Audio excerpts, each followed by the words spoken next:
Oh My Dog with Jack D and Seann Walsh. Part 2 with Paul Tonkinson. Hiya. Hello, Paul. Paul. Hey. So sorry about this. I just think, at one point I was thinking, this is for some reason, this is not meant to happen, is it? No, I know. Because Destiny. I know that cold panic when you have to update something, it's just an absolute. Yeah. I just can't do it, especially because my youngest son's not here. He's normally my tech assistant. Yeah, I get. Yeah. He's somewhere in South London. He normally comes. The amount of times he's come mid Zoom in his dressing gown and just locked through and pressed the button. Chipped off. Like, I need help. I'm on a Zoom. Oh, cool.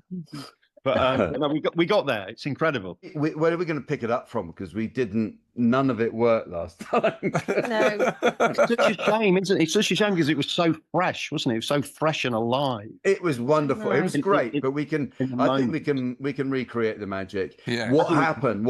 And this is in no way pointing fingers at Seann. Thank you.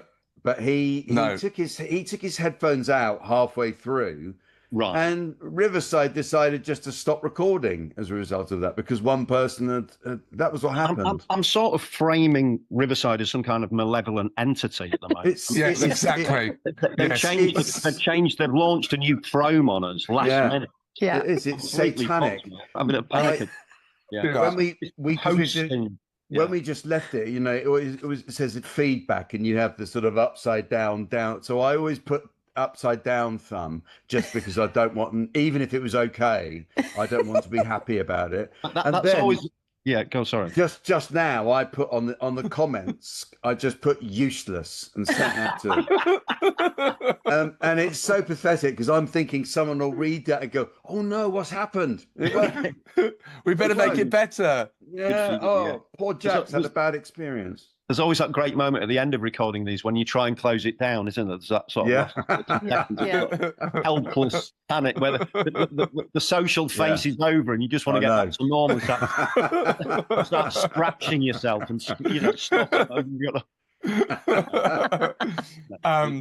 But what you had told us, you were talking to us. The reason you're here again is to tell us about your dog, Billie Jean, in fact. Yeah, Billie Jean, God bless her. She's currently asleep. We've got a moment's peace. She's asleep under the sofa. Right. She's taken to sleeping under things recently. She used to sleep over things. She's gone under. I don't know, with some sort of long-term How old is Billie? tape. You what, mate? How old is Billie? Billie Jean is 9 years old. Yeah. Okay. Right. She's just got a bit of sort of puppy energy, but she's slowing down a little bit. She sleeps a lot during the day, which I've been told is a sign of a happy, comfortable dog. Yes, happy, comfortable person in my case. Yeah. Well, colleagues are fond of a kip, aren't they, during the day? I can say that my dog Dolly is a Chihuahua, and she likes to get under the duvet and stuff. But in the morning when we draw the curtains, and it's definitely her comment saying, "No, I'm not ready to get up yet." So I think they like the darkness. It's just like nice. I like that kind of anti-Stephen Bartlett optimization. Totally. I'm always bombarded with messages to get light the second we wake up, and sluicing and fresh water, and Dolly's just like, no, I'm not having it. She's old. Much more sensible. Where did you get Billie Jean from? What was the story behind getting Billie Jean? Was she your first dog, or No, I mean we had a couple of dogs before. We had two wire-haired dachshunds called Dash and Calypso. Lovely. Who were just incredible, just absolutely, just incredible creatures. We bought them from an American couple. We got Dashy first, but then they missed each other so much that we had to. They were completely inseparable. Sweet. So that was, and then they passed. So sad. We had to hand Calypso over. It was the first day of the pandemic, and she was really ill, so we couldn't even be with her. It was my gosh, tragic. Literally the first day, because I know it's one of those obviously very sad things with the dog. When they do pass, you have to be there with them, which is very sad. Sad day in life, and it's something that you just kind of go through. But anyway, bless them, they passed. We gave it a bit of a gap, and then we got Billie Jean. who's been incredible. I mean, the story was I went to Australia to do gigs. I've got a brother in Australia. I had a sort of weird stopover in a Kyoto airport for like 3 days because I had a problem with the ticket. So I was sleeping in those little pods. It was like Tom Hanks on a budget, you know. Which I really enjoyed, actually. I could have stayed there for longer. Yeah. When we set off, we had a cat called Tiger, who I loved. I was the only one who cared for Tiger at all. And then when we got back, Tiger was dead, and we had Billie Jean. My daughter said, "We got a new dog now." Billie Jean. Was there any more explanation than that, though, Paul? Well, not really. No. Bonnie wanted a gave her the dog, and she's been such a sort of peaceful, joyful presence in our lives. They are, aren't they? They bought her from some bloke in Tottenham for like £300 cash or something. He was all a bit dodgy, probably illegal. It was a bit frightening, you know. But we got her, and she's absolutely incredible. God bless her. Well, I think is surprising is that you love dogs so much, clearly, but you didn't grow up with dogs. No, we grew up with like rabbits. We had a few rabbits, and then early on we had cats, and then for one very brief period we had a gerbil who everyone ignored. It was like it was like sort of gateway pets to dogs. And between the cat, we just had this weird gerbil, and when we got it, she seemed really old, this gerbil, and everyone just ignored her, and she kept trying to escape, and then she died. No one cared. She just died. Yeah. Poor gerbil. Poor gerbil. I buried it in the garden because I was trying to teach Rudy about life and death and the process and stuff. Yes. So I kind of buried the carcass live in the garden while Rudy stood watching me in floods of tears. I mean, it was appalling, lifeless, appalling miscalculation. Oh, no. This child's 5 years old. Let's tell him about life and death and the realities therein. Yeah. No. Yeah. Just shield him from this carnage. You know, what was I think? I buried it. So anyway, listen, that was a bad one. And from there to dogs, and it's been a lot better since. Paul, have you found that every dog you've had, their personality, has that changed your life in different ways? Because we've only had Juniper, that's our first dog, never had a dog before. She's massively changed my life, and I love her to distraction. But I just wondered how the different personalities of the dogs you've had, what impact they've had on you. Yeah, I mean, I just think every dog's got a bit of a different personality, so they bring out different things in you as you react to them. It's hard to separate it from different chapters in my life. I'm definitely a chapter in my life now with Billie Jean where I feel a lot calmer with her in my life. But I don't know whether I'd just felt calmer anyway, because I'm just getting a bit old and just chilling out. It's like you've got this kind of resident therapist who sort of gives you everything that you want, because we do talk a lot to her, and we go for walks on a morning. We got the little 10 minutes in the morning, and then we have a little street walk in the afternoon. Very nice. And we have a little kip, normally about 3, especially if I've got a gig. Yeah.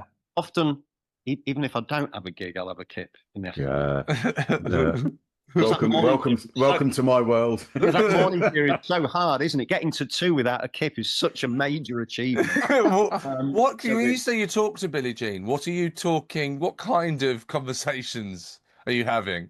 I'm just saying, it's mostly sort of positive things. It's just like, isn't it a great day? Isn't it great we've got each other? I love you so much. Oh, I love it. I love you and you love me, and here we are. It's a great day. Yeah. I walk down to the garden, and as I said before, her first thing she does is she wakes us up by scratching at the bedroom door. This is only about 6. Yeah. Me and Rachel have a like, whose turn is it? It's your turn. It's my turn.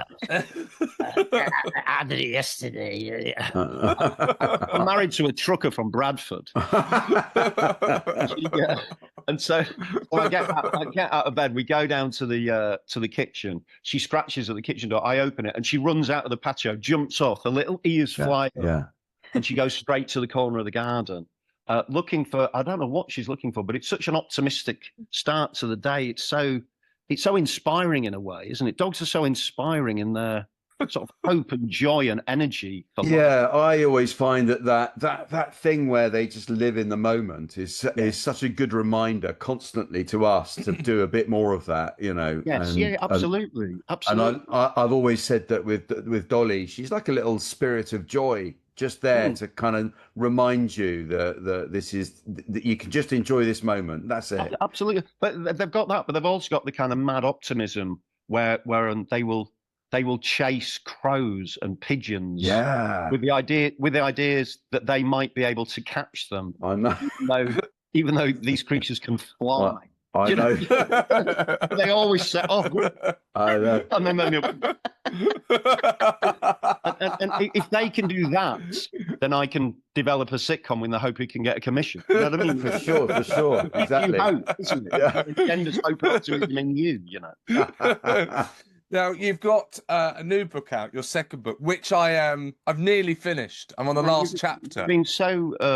It's been great. You've been keeping me updates. How have you been reading it and enjoying it? So funny.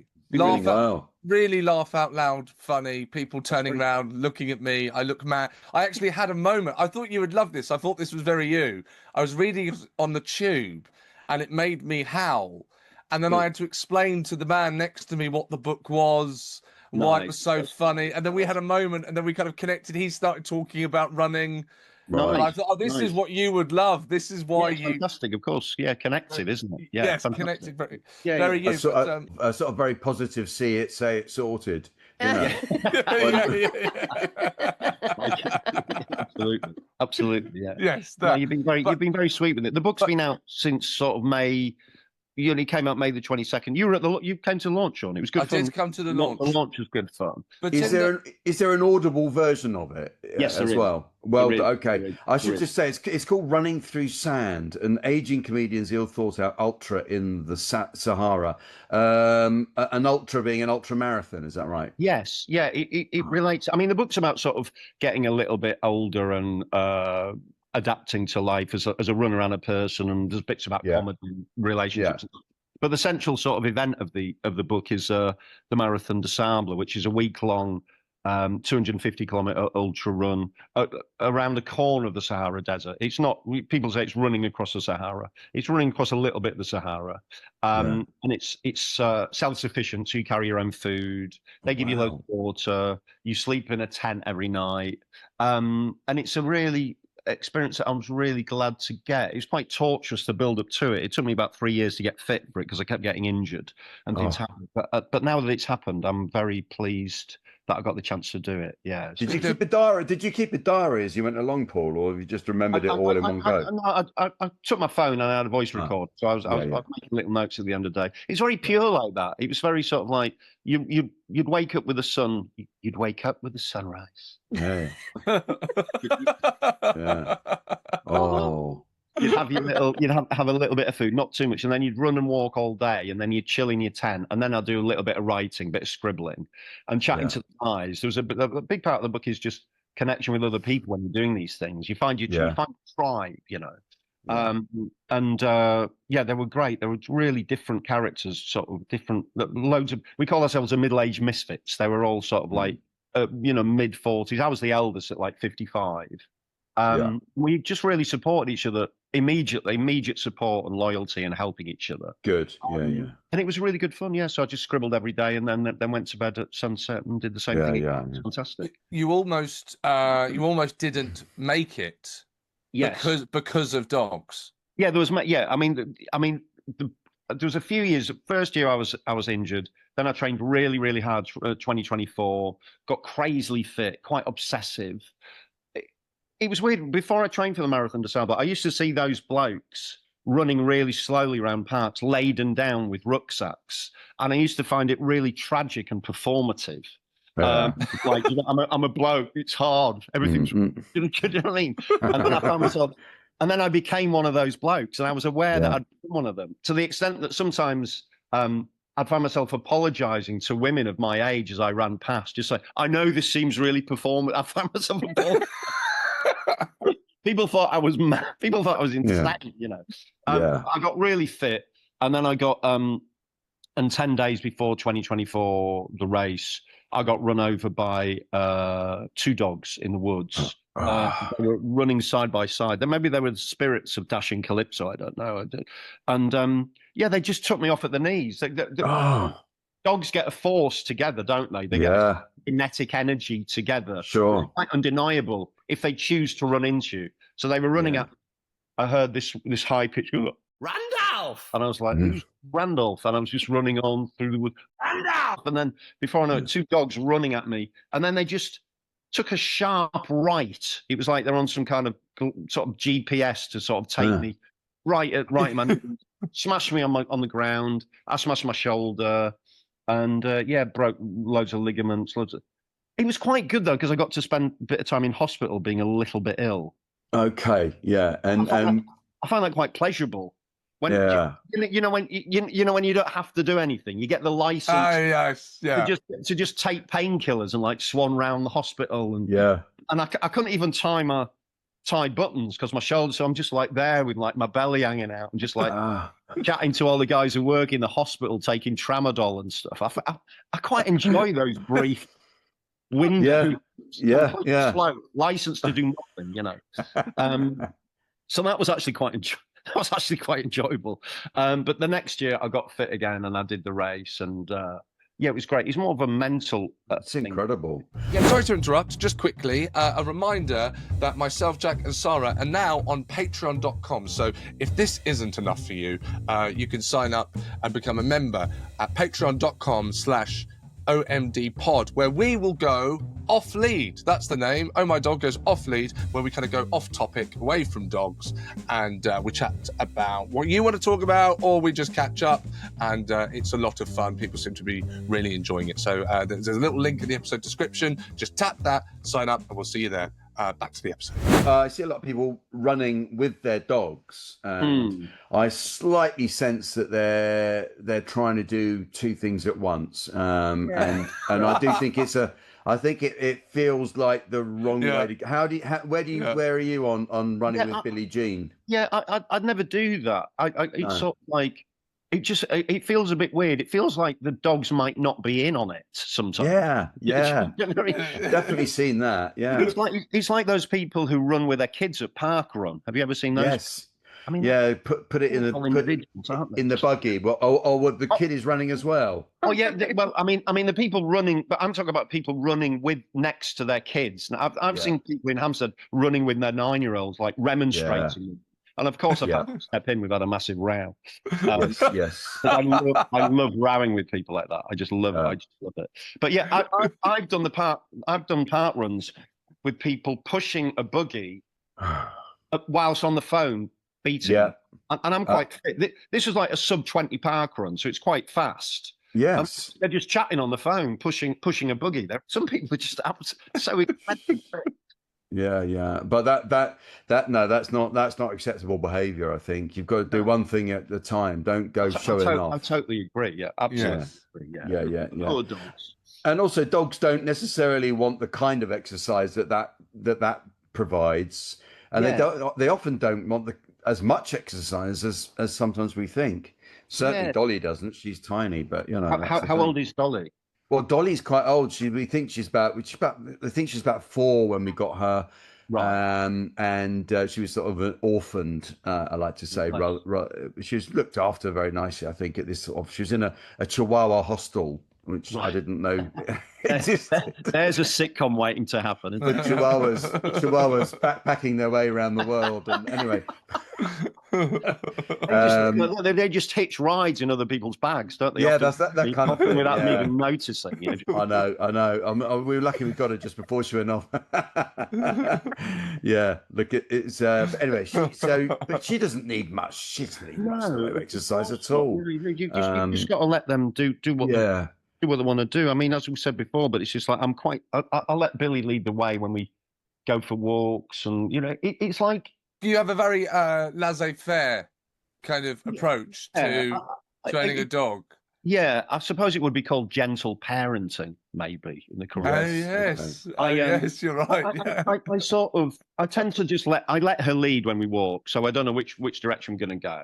The morning walk we always go the same way actually, but then in the afternoon we could go anywhere, and I let her. I don't like to rush her when she stops to like have a sniff, because that's news to them, isn't it? It's information. Oh, yeah. So I just don't want to impact on that, and it's quite a. I try and look at it as an exercise in mindfulness.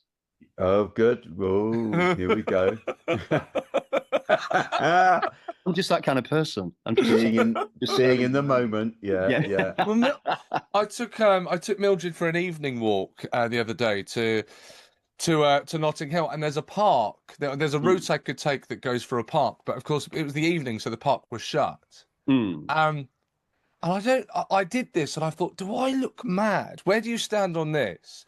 I'm saying to Mildred, she's trying to take me a turn that will take her to the park. And I'm saying to Mildred, Mamonas, the park is shut, Mamonas. There's no point in going this way, Mamonas. We've got to go this way. What do you call Mildred? Mamonas. Mamonas. Mamon. She's either Mamonas or Sazorzo. She's called Mildred. Mildred, and why have you created some kind of weird persona for us, some weird sort of Mexican persona? It's just evolved. It's just evolved. I would say it's a rarity that Billie Jean has stayed Billie Jean. Most dog names kind of just evolved to something that has no relation to the original title. I call her Freak a lot. Freak. Okay. Just say Freak. Yeah. And in what context do you call her a freak? Just if she's being a bit freaky, I just call her a freak. See, a freak. But it's meant to be with affection, but it's not Mamonas. That's a bit more. Yeah. I don't know what's happening there, but I like it. But do you where do all of you stand on me trying to explain to my dog that a park is shut? Because I felt bad because she's going, the park is this way, and I'm going, well, yeah, but the park is shut, so we're not going that way. And I feel bad that I'm taking her. I'm slightly like you, Paul, in that I want her to go where she wants to go, but the park is shut. I'm going to jump in here. I just need to know. I mean, how late was it for the park to be shut? How late was it? Maybe it was dark. It was dark. Maybe this time of year, it's the middle of the night. 9 o'clock. No, it's not dark at 9 yet. And why is your park shut? It's in central London. They don't shut till like midnight to keep all the junkies and people like you out. That's what happened. This is actually a bit of a bugbear of mine, Jack. The faintest suggestion of wind and they shut Highgate Woods, it constantly annoys me. If there's any warning, they just shut it straight. Because they're worried trees are going to fall on people. For our safety. But then you've got Queen's Woods, which is literally 30 metres away. Yeah. Absolutely. And That's honestly, one of those things that I find more and more annoying. Very annoying. Yeah. But no, it's not. Yeah, go on. But the asking of overcomplicated questions to dogs does get like ridiculous, doesn't it? You do assume they can understand. Yeah. Their level of understanding, it's reached a stage now where if I need to heat Billy's food before she can eat it, I think she understands. She sees me putting the food in a pan and putting hot water. Yeah. And I'll say like 5 minutes. And I think she sort of understands. I think she kind of gets that. I wish Billy would just look at her paw one time and go, okay. All right, I'll hold you to that. I had this literally yesterday because I was heating the food for Billy because we get that freeze stuff, that butter, whatever it's called, butter bean, whatever, and it was frozen, so I had to defrost it, and I put it in the microwave, and I put it in the microwave in her bowl, which I've been told, and then I smelt this weird sort of burning sensation, and I realised that the bowl has become sort of welded on to the underside of the microwave. No. and then it was one of my dad's an idiot moments, which happens quite a lot. And Rachel and my son George were like, Everyone knows you don't put metal in a microwave. Does everyone know that? Sean, would you? There's no way you know that. Really? Yeah. I'm the microwave generation, though. Okay, cool. The microwave. That was my friend. Well, I've never trusted microwaves because it's not. They're obviously very unhealthy for general food. I mean, they can't be healthy. But yeah, so now Billy's bowl is stuck onto the underside of the microwave. On the plus side, it's now got a. I had to rip it out as one and put it on the ground. And even Billy's looking at me and saying, "Freak, you're an idiot." Bless. Tricky times. Punks. Do you have a special? I mean, I obviously, your face is very expressive when you're talking about dogs, and I know that from your comedy as well. This is my award for the first book. Okay, I wanted to do a tribute of Ricky Gervais and just have all my awards behind. Have them all behind you. Yeah. I was looking for the Jongleurs headliner 2002 award, but I couldn't find. Isn't it weird? How many awards has Ricky Gervais won, and why does he have to tell us all the time? I don't know. He's got them all there, all lined up, isn't it? But yeah, there you go. Congratulations on that. Where were we? What was I going to say? I think you're going to ask about dog voice, Jack. Do you have? I know from your comedy, your face is very expressive. It's a big part of what you do, and your physical comedy is extraordinary. Do you use a voice with Billy? And actually, maybe a more interesting question in your case is, do you use physical comedy with Billy? And if so, is she a good audience?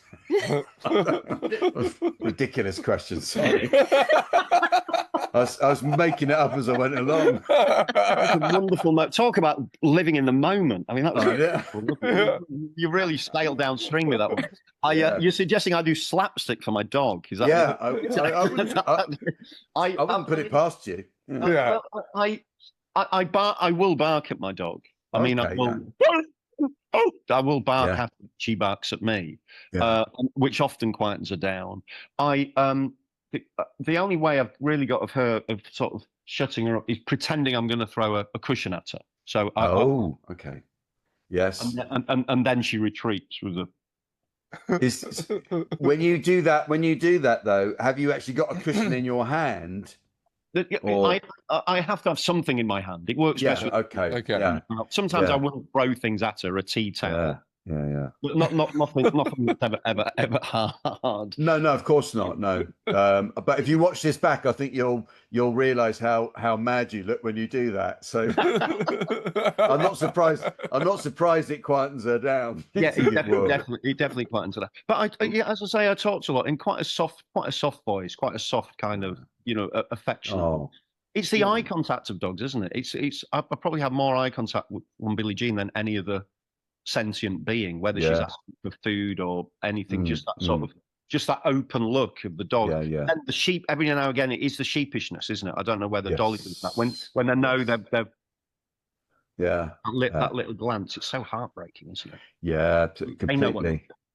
When you're away a lot, because I know you travel a lot, what's the reaction when you get back, and is it hard to leave her? And do you know, because I know we all find it. Seann is always talking about how, this thing of having to explain to your canine friend, look, I will be back. I'm on tour. I've got to go to base. I know.